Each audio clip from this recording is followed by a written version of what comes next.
Ireland was never conquered by the Romans. This absence of direct Roman control in Ireland is an often overlooked aspect of European history, but nevertheless important. It means that this island, just off the west coast of Britain, went from being a Celtic country to a Christian one. The rules and regulations of the Roman Empire, its deities, and its road systems never made it to Ireland. In the same way that Thailand and Ethiopia both escaped colonialism and were therefore able to keep a greater degree of ancient history intact, in the case of Thailand, certain aspects of Buddhism, and in Ethiopia, an example that comes to mind is the Book of Enoch. In Ireland, there are a number of myths and sites that go along with them, which have maintained their lore, and in today's episode, we'll examine one of Ireland's most unique pilgrimage destinations, world famous since medieval times, and still attracting thousands of visitors each year. I'm talking about St. Patrick's Purgatory on Station Island, which today is hard to locate on any modern map, but in 1492, the small island in the middle of the lake on which the Purgatory sat was the only Irish site named for this entire country, and between the 13th and 15th century, St. Patrick's Purgatory and Ireland were often synonymous. According to the legend, the site dates from the 5th century, when St. Patrick was shown a cave that was an entrance to Purgatory. According to the belief of some Christians, particularly Roman Catholic doctrine, Purgatory is an intermediate state after physical death, a place inhabited by the souls of sinners who are undergoing purification before going to heaven. So it's not quite hell, but in this case, a deep subterranean pit or well, and a physical place, especially towards the end of the 12th century. Its importance in medieval times is clear from the fact that it's mentioned in text from as early as 1185 and shown on maps from all over Europe as early as the 5th century. It's the only Irish site designated on Martin Behaim's world map of 1492.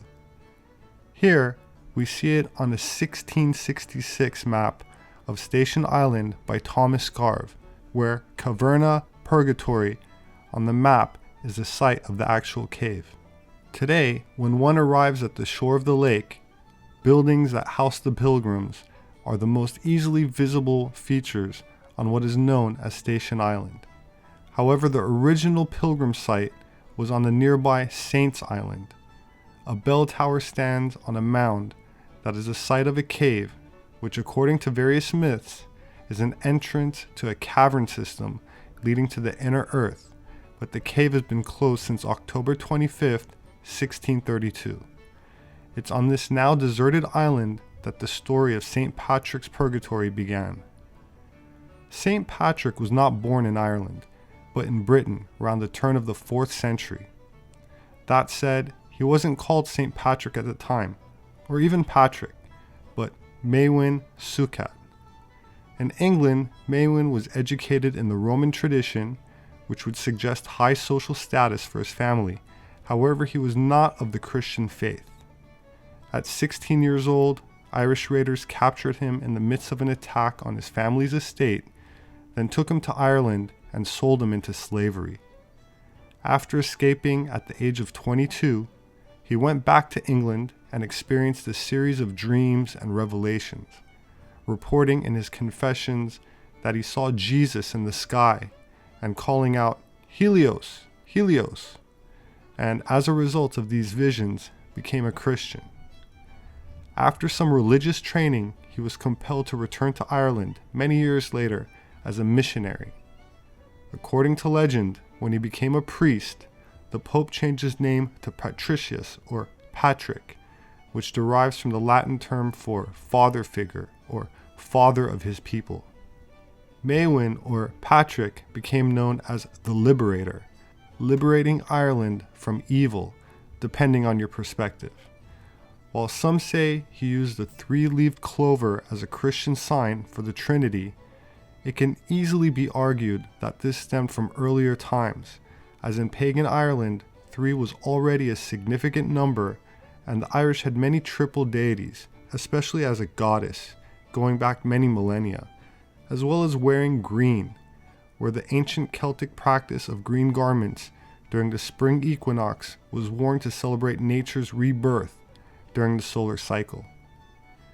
It is a popular myth that the Celtic Christian cross was introduced by Patrick during this time, not for the first time, but by combining the symbol of Christianity with the pagan sun cross, linking the concept of the resurrection of Christ with the idea of the life-giving and cyclical properties of the sun.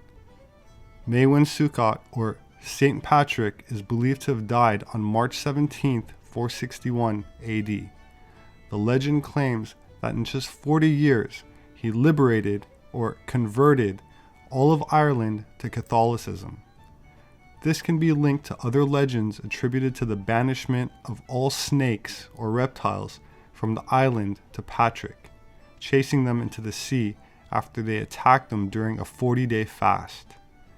However, the evidence suggests that post-glacial Ireland never had snakes, so I would suggest that this is not a literal reference to serpents, but snakes represent another influential tribe or race that I will cover in more detail in a future video. That said, many villages and towns claim to be the resting place of his body. But then what about the cave near Station Island? The island and the lake itself were sacred long ago, as the purgatorial rites are Christianized versions of more ancient Celtic rites, which some describe as initiation ceremonies. Concepts such as death and resurrection in a spiritual context were already practiced here and in many other locations, often regarded as cave temples, and can be attributed to a long-lost fairy faith, where fairy did not imply a mythological creature, but an actual tribe or race of people. Long before St. Patrick's time, the lake was already considered a strange and mysterious place, with legends of water monsters, which, like the story of the snakes, I take to be a metaphor and not literal, with the serpent monster eventually slayed in a final battle here, giving the lake its name of Loch Derg, meaning Red Lake. The old men and women in this area used to believe that the Loch Derg was the last stronghold of the Druids in Ireland, and from what they say, the old legend means that this is where St. Patrick ended his fight with the Druids, and that the banished serpents represent the eradication of the ancient Druids or paganism, and the cave, which then undoubtedly existed on the island, was used as a center for the celebration of the pagan mysteries. In the ceremonies of modern Christian purgatory of St. Patrick, we see the remnants of these old pagan rites. Similar explanations can be attributed to other sacred spots, often including bodies of water such as lakes or wells stemming from old pagan or Druidic times, used in rituals or healing, and symbolic or affiliated to an ancient goddess.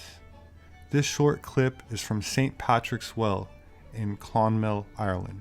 We've come down to St. Patrick's Well, and the story is that the water through this well comes up from the ground and it's actually healing, and every day the water gets blessed and you can drink from the water, and you also put your feet in it. Everybody comes down and put their feet inside the water and to drink from it. I mean, people have been filling up massive bottles of water to take home with them because they find that the water is healing.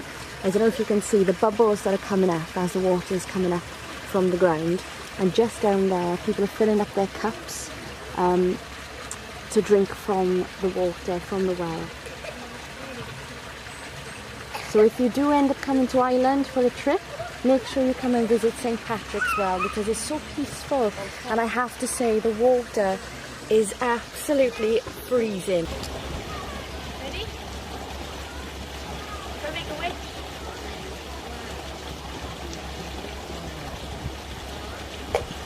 Hey.